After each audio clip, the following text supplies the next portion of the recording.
आज हम लोग पढ़ेंगे टेप एंड थियोडोलाइट मेथड। दो मेथड इसमें होता है जब हम लोग कोई भी कर्व को सेट करते हैं। तो इसके पहले पढ़े थे ऑफसेट मेथड। आज हम लोग पढ़ेंगे टेप एंड थियोडोलाइट मेथड।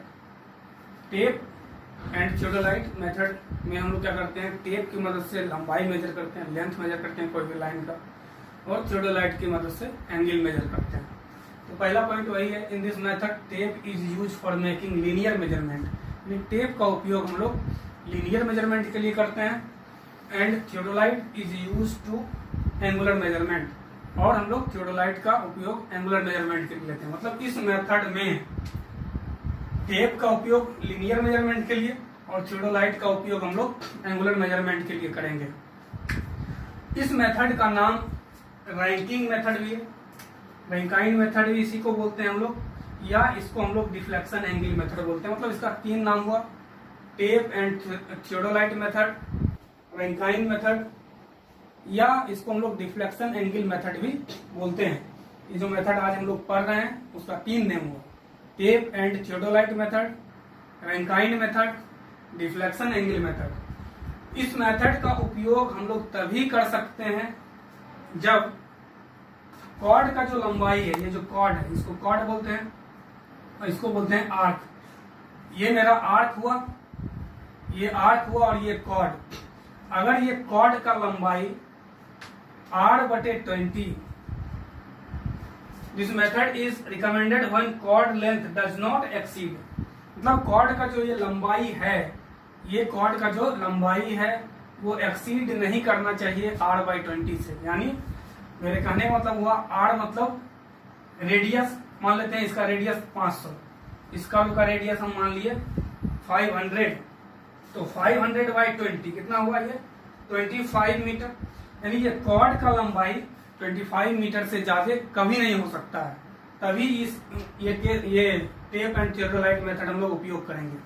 यानी टेप एंड थियोडोलाइट मेथड में कॉर्ड का जो लंबाई है वो उसके रेडियस का 20% से ज्यादा नहीं होना चाहिए। ये तीन कंडीशन है इसमें, तीन मतलब पॉइंट्स है। पहला पॉइंट टेप और थियोडोलाइट है, तो टेप की मदद से लीनियर मेजरमेंट करते हैं और थियोडोलाइट की मदद से एंगुलर मेजरमेंट करते हैं।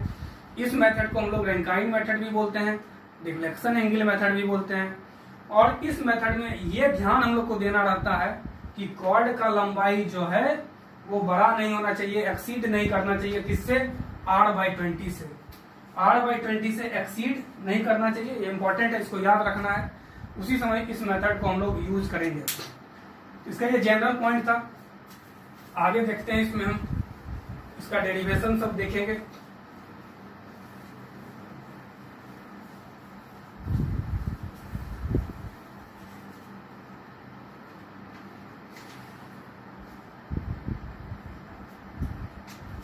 तो इसमें क्या करते हैं, ये फिगर दिख रहा है आप लोग को, ये फिगर में एक ये कर्व है और T1 क्या है, पॉइंट ऑफ कमेंसमेंट है, और इधर पॉइंट ऑफ टेंजेंसी होगा।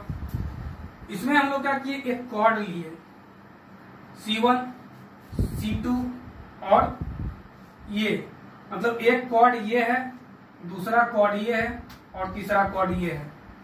और इनिशियल पॉइंट से इसको मिलाए, इसको C2 बोले, इनिशियल पॉइंट से इस पॉइंट को मिलाए, इसको C3 बोले।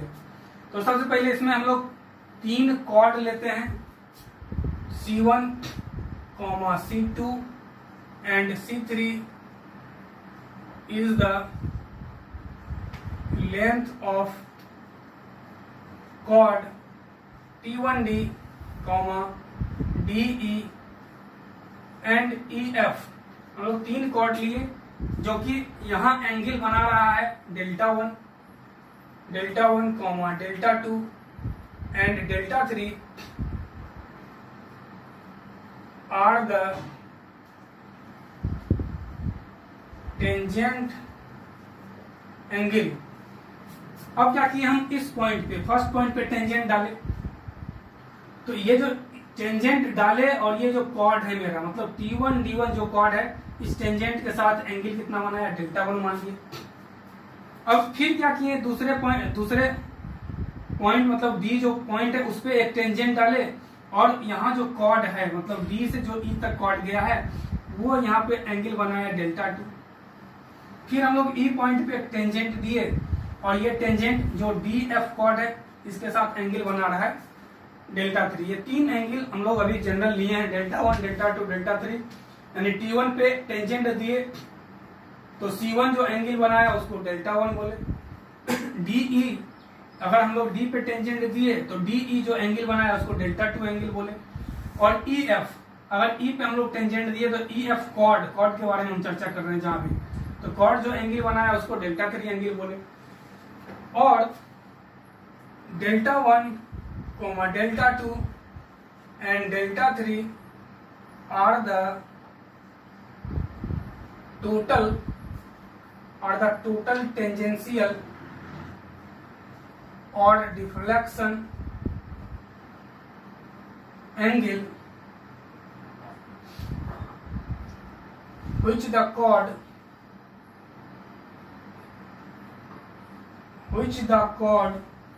T1D, DE and EF make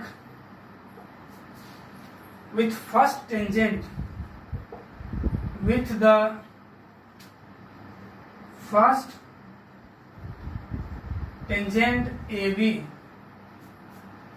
मान लिए कि पहला ये AB टेंजेंट है जिसको T1 BB बोले हम लोग, उसके साथ पहला जो कॉर्ड है वो डेल्टा 1 एंगल बनाया वो डेल 1 के बराबर है।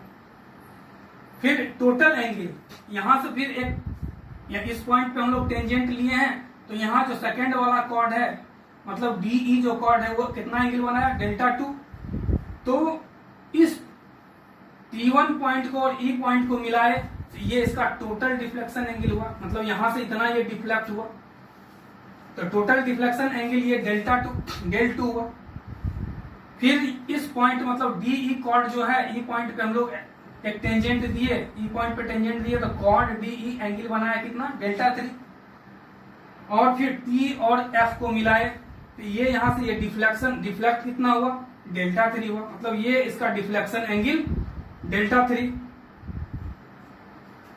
तो इसी तरह हम क्या किए टोटल डिफ्लेक्शन एंगल को डेल्टा 1, डेल्टा 2 और डेल्टा 3 के फॉर्म में ले लिए। अभी सिर्फ लिए हैं सिंपल, आगे देखते हैं। सबसे पहले क्या किए फिर से एक बार देखते हैं इसमें कि कॉर्ड मेरा T1D है जो टेंजेंट TB के साथ डेल्टा 1 बना रहा है। फिर D पॉइंट पे टेंजेंट दिए और सेकेंड वाला जो कॉर्ड है DE डेल्टा 2 एंगल बनाया। E पॉइंट पे टेंजेंट दिए, थर्ड वाला जो कॉर्ड है DF वो डेल्टा 3 एंगल बनाया। तो टोटल इस पॉइंट से कितना डिफ्लेक्ट हुआ, तो पहला बार ये डिफ्लेक्ट हुआ डेल्टा 1, दूसरा बार ये डिफ्लेक्ट हुआ डेल 2, तीसरा बार ये डिफ्लेक्ट हुआ डेल 3। तो ये मान लिया टोटल डिफ्लेक्शन एंगल को।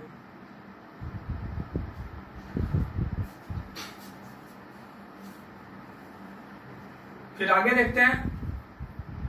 अब ये मेथड पढ़ने के पहले हम लोग एक एजम्पशन लेते हैं कि इसमें जो आर्क लेंथ होता है, ये आर्क का जो लंबाई है और ये जो कॉर्ड का लंबाई है, ये हुआ आर्क और ये हुआ कॉर्ड, वो अप्रोक्सीमेटली इक्वल होता है। ये मानते हैं इस मेथड में कि ये जो आर्क यहाँ से यहाँ तक आया D से लेकर E तक और ये जो कॉर्ड आया D से E तक, ये दोनों क्या है अप्रोक्सीमेटली इक्वल है। इस मेथड को पढ़ने के लिए सबसे पहले ये एजम्पशन जरूरी है। In this method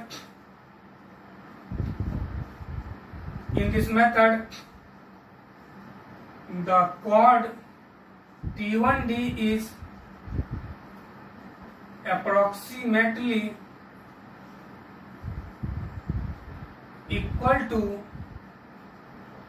the arc T1D यानी C1। ये जो आर्क है मतलब ये जो आर्क यहां से यहां गया T1D और ये जो कॉर्ड है मेरा, ये कॉर्ड है, वो दोनों अप्रोक्सीमेटली क्या होना चाहिए इक्वल होना चाहिए इस मेथड में। मतलब इस मेथड को हम लोग तभी अप्लाई करेंगे जब chord length approximately equal to arc length होगा। अब इसमें हम लोग मानते हैं लेट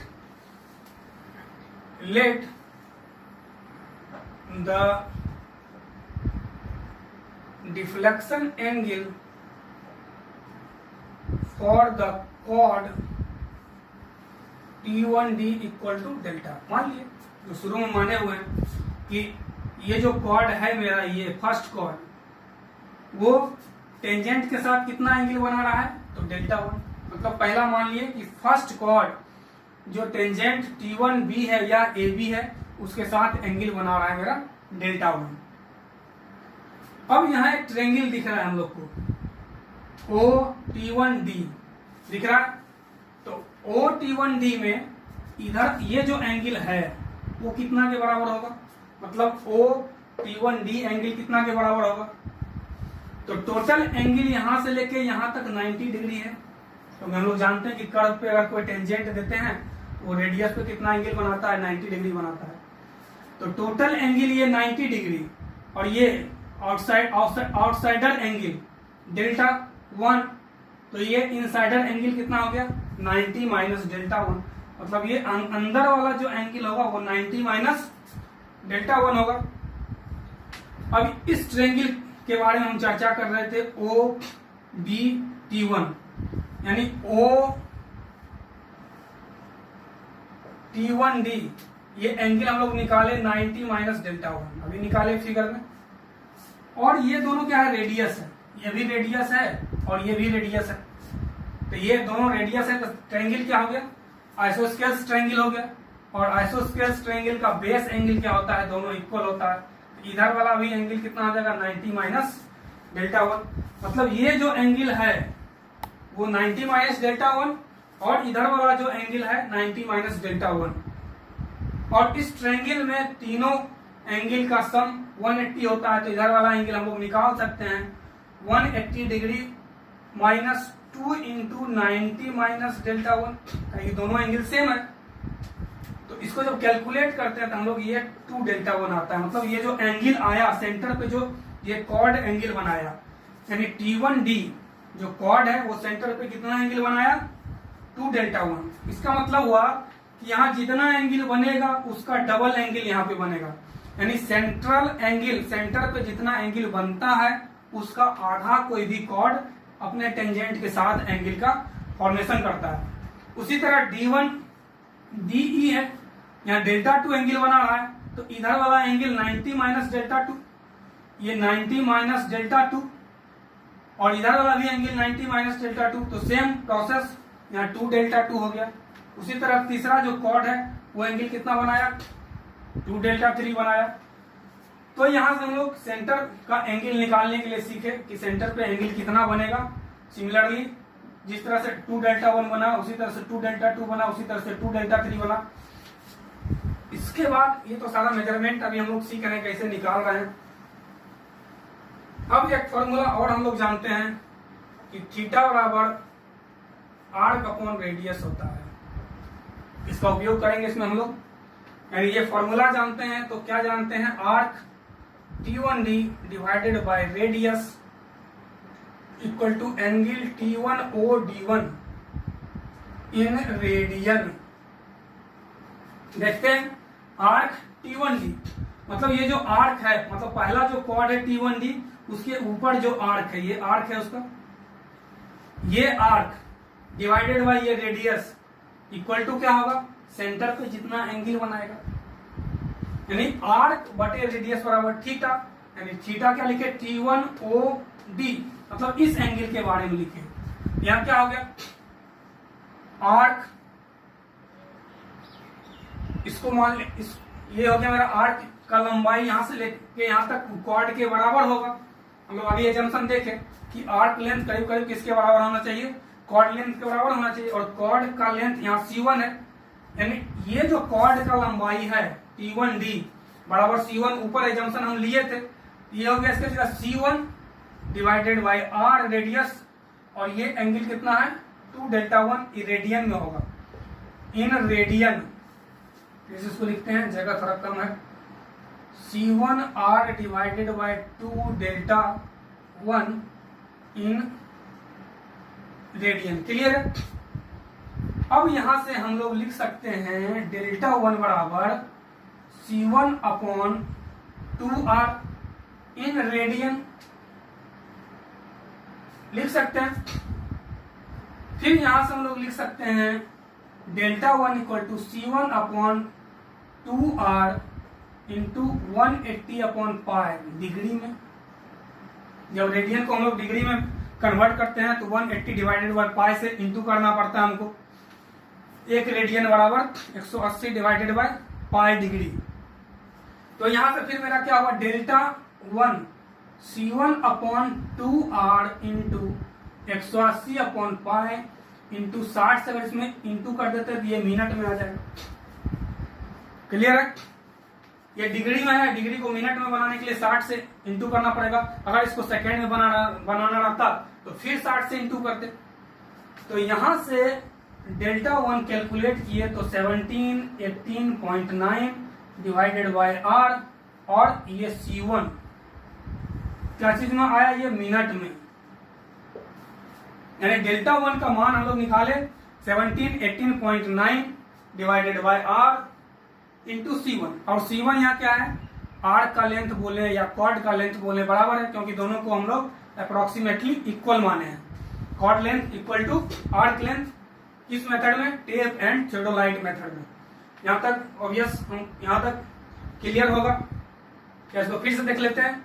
आर्क बटे रेडियस बराबर थीटा होता है, तो आर्क कॉर्ड लेंथ के बराबर है, तो C1 divided by radius r, और इसके जगह ये सेंटर पे जो एंगल बनाया 2 del 1।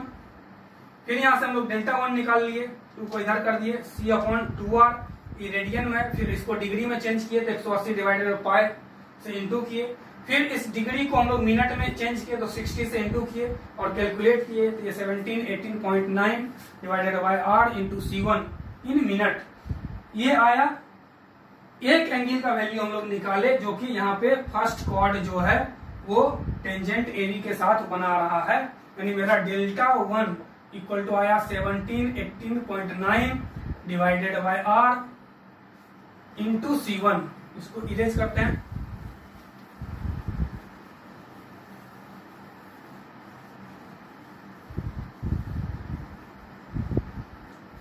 The total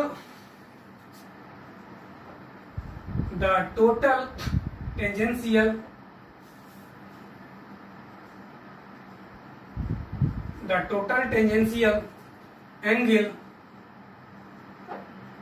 delta 1 for the first chord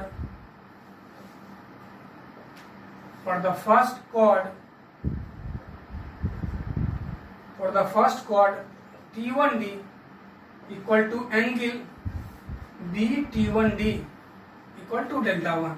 यानी पहला इसको हम लोग क्या माने, डेल्टा 1, और ये मेरा टेंजेंट AB है, तो इसके साथ जो बनाएगा पहला कॉर्ड उसको हम लोग डेल 1 बोलते हैं। सेकेंड कॉर्ड जो बनाएगा उसको डेल 2 बोलते हैं। यानी डेल 1 तो इस समय फर्स्ट केस में क्या होगा, डेल्टा 1 के बराबर ही हो जाएगा। यानी मेरा जो डेल्टा 1 आया वो एक्चुअली किसके बराबर आया, डेल 1 के बराबर, और डेल 1 का मान हम लोग यहाँ निकाले हुए हैं। उसी तरह सेकेंड एंगल जो है, सेकेंड डिफ्लेक्शन एंगल है, वो किसके बराबर आएगा, डेल 1 प्लस डेल 2 के बराबर आएगा। तो यहां से हम लोग लिखते हैं the total tangential angle del 2 for the second chord DE equal to BT1E। देखते हैं BT1E, ये हुआ सेकेंड डेल्टा एंगल। अब थर्ड निकालना रहेगा तो BT1F हो जाएगा, ये तीसरा डेल एंगल है।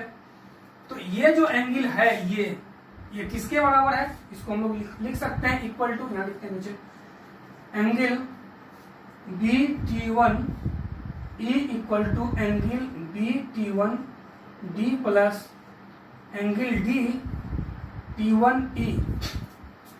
क्या लिखे हम, BT1D मतलब ये डेल्टा 1, यानी डेल्टा 1 प्लस DT1E, यानी ये एंगल डेल्टा 2 प्लस डेल्टा 2, यानी इस एंगल के बराबर ये एंगल क्यों आया, तो ये एक ज्योमेट्री है सर्किल का, इसमें हम लिख देते हैं इसके बारे में कैसे आता है। यहां तक क्लियर है कि ये एंगल जो पूरा होगा वो किसके बराबर होगा, फर्स्ट क्वाड के द्वारा बनाया गया एंगल प्लस सेकेंड क्वाड के द्वारा बनाया गया एंगल, यानी delta 1 plus delta 2 equal to B T1E। और उसी तरह हमको ये एंगल के बारे में लिखना होता है बी T1F के बारे में, तो क्या लिखते B T1D B T1E plus E T1F, ये तीनों जोड़ देते तो ये निकल गया हमारा डेल्टा 2। यहां तक क्लियर है। अब बताए थे कि ये कैसे आया दोनों बराबर, इसके बारे में थोड़ा सा हम चर्चा करते हैं कि ये जो एंगल है, ये एंगल और ये एंगल मतलब फर्स्ट क्वाड और ये जो क्वाड है T1E को मिलाए थे क्वाड बना, तो इस दोनों के बीच का एंगल ये दोनों इक्वल क्यों होगा, इसको हम लोग थोड़ा समझते हैं। According to geometry the angle between the tangent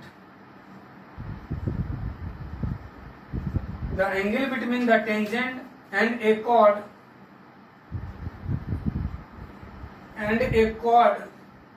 is equal to the angle which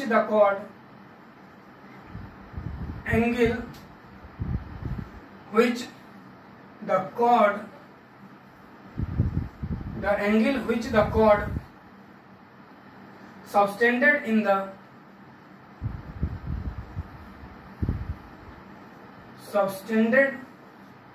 the opposite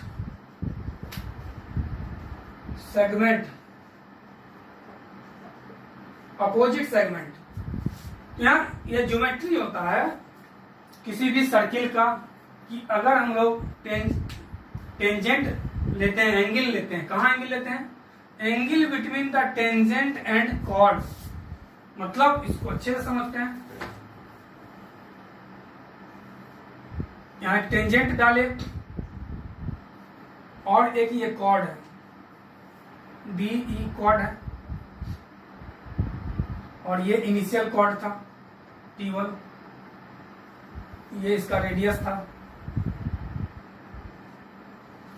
तो ये एंगल जो बना रहा है मतलब ये डेल्टा 2 स्टेटमेंट में बोला कि angle between the tangent and chord ये इक्वल होगा किसके,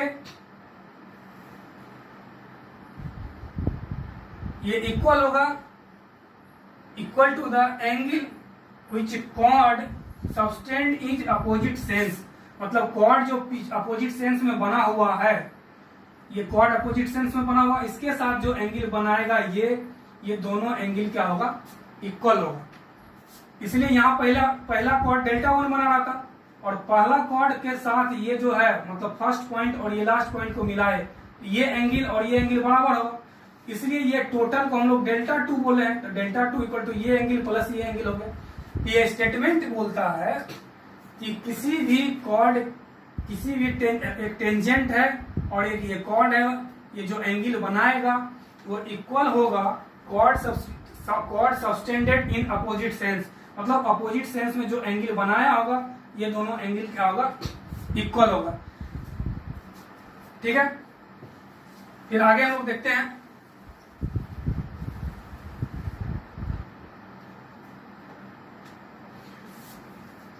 Now angle DT1E is the angle subtended by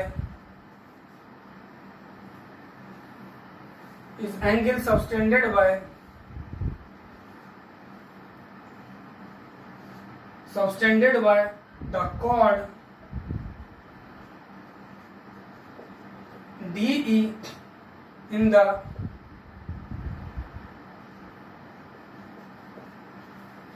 opposite segment opposite segment, it is equal to the tangential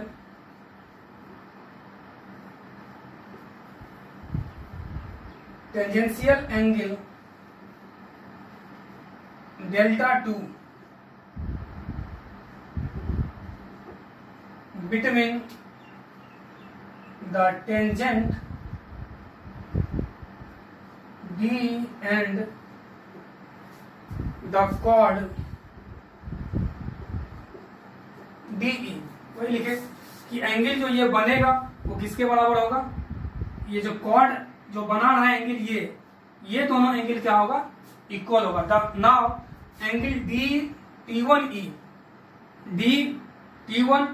मतलब ये जो एंगल होगा, इस एंगल के बारे में हम लोग चर्चा कर रहे हैं। वो बराबर किसका होगा, अगर डी पे टेंजेंट डालते हैं तो उस टेंजेंट के साथ जो एंगल बना रहा होगा ये कॉर्ड DE यानी डेल्टा 2 इसके बराबर होगा। यही स्टेटमेंट इसके पहले हम लोग समझे थे। तो यहां से हम लोग क्या देखें, अभी जस्ट हम लोग निकाले थे कि डेल्टा 1 जो आया वो डेल 1 के बराबर आया, उसी तरह डेल्टा 2 जो आया वो डेल 1 प्लस डेल 2 के बराबर आया। इसी तरह हम लोग सिमिलरली बोल सकते हैं डेल 3 जो होगा delta 1 plus delta 2 plus delta 3 के बराबर होगा। इसी तरह आगे बढ़ेंगे हम लोग, यहाँ से डेल्टा n निकालेंगे, वो होगा delta 1 delta 2 plus del n के बराबर होगा। तो ये हुआ टोटल डिफ्लेक्शन एंगल, और ये जो टोटल डिफ्लेक्शन एंगल होगा वो किसके बराबर होगा, अगर यहाँ पे हम लोग एक टेंजेंट डालते हैं इसको डिफ्लेक्शन एंगल डेल बोलते हैं। तो लास्ट में जो हम लोग चेक करेंगे तो ये होना चाहिए डेल्टा n जो होना चाहिए वो हाफ डेल्टा के बराबर होना चाहिए। अगर ये आ रहा है तो ये मेरा मेथड सही है, मेरा करना। इतना हम लोग देखे रैंकिंग मेथड में, डिफ्लेक्शन एंगल मेथड में, और इसको हम लोग टेप एंड थियोडोलाइट मेथड भी बोलते हैं। ठीक है, आज की वीडियो में इतना ही।